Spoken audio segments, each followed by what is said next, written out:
Hier donc, 31 décembre, dernier jour de l'année 2024, le président du Faso a sacrifié à la tradition le message à la nation, une occasion pour le chef de l'État de faire le point des actions conduites au cours de l'année, acquisition de matériel de guerre ou encore renforcement des effectifs, entre autres pour gagner la guerre. Les perspectives n'excluent aucun volet, le résumé de l'adresse du chef de l'État, Nyarkiteda.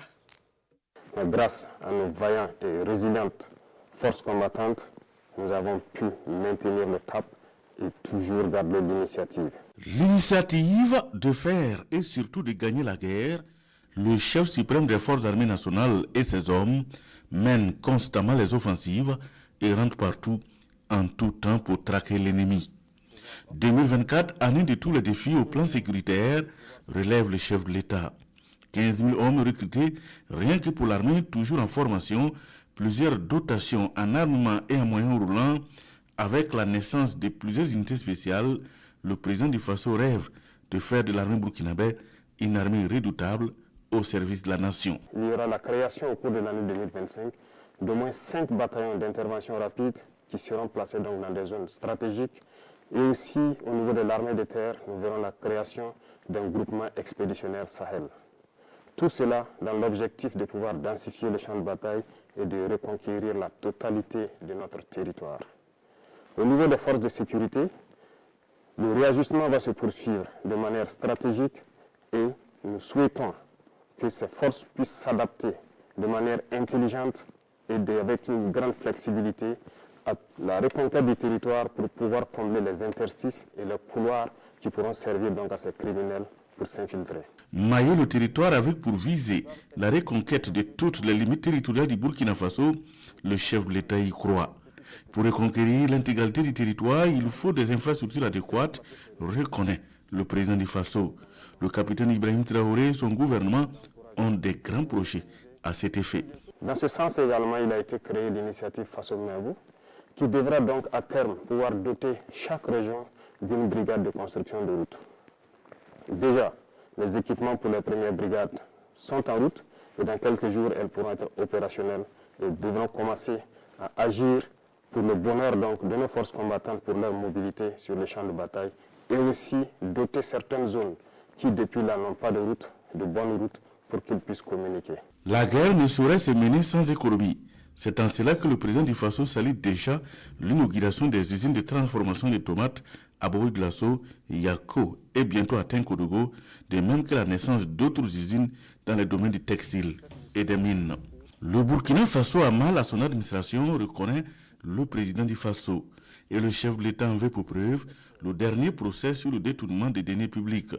Le président du Faso engage alors des actions en vue de renforcer l'administration publique pour la redresser et la mettre en adéquation avec les aspirations du moment.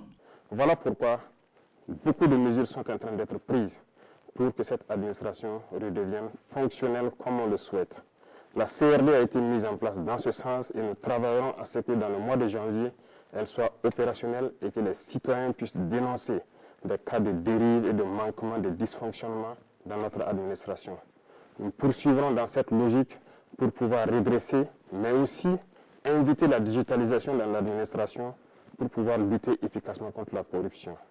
Parce que tant que les procédures ne seront pas dématérialisées, les délais de traitement des dossiers seront toujours longs et la corruption va s'inviter. Le président du Faso, dans son message de fin d'année, annonce également un redécoupage du territoire national. Ce découpage prend en compte, certes, les superficies, mais surtout des aspects stratégiques et économiques. La décentralisation, qui est aujourd'hui une très bonne chose dans le fond, mais dans la mise en œuvre se retrouve en souffrance. Une étude a été diligentée actuellement au niveau de l'ensemble BF et de CAPES. L'étude dont les résultats sont attendus dans ces jours-ci doit nous permettre de faire un diagnostic profond du processus de décentralisation. Dans ce sens, un certain nombre de fonds ont été donc suspendus en attendant ces études pour pouvoir réarticuler et donner de nouvelles missions aux autorités donc des collectivités territoriales. Au niveau également de la justice, le président du Faso annonce de profondes réformes.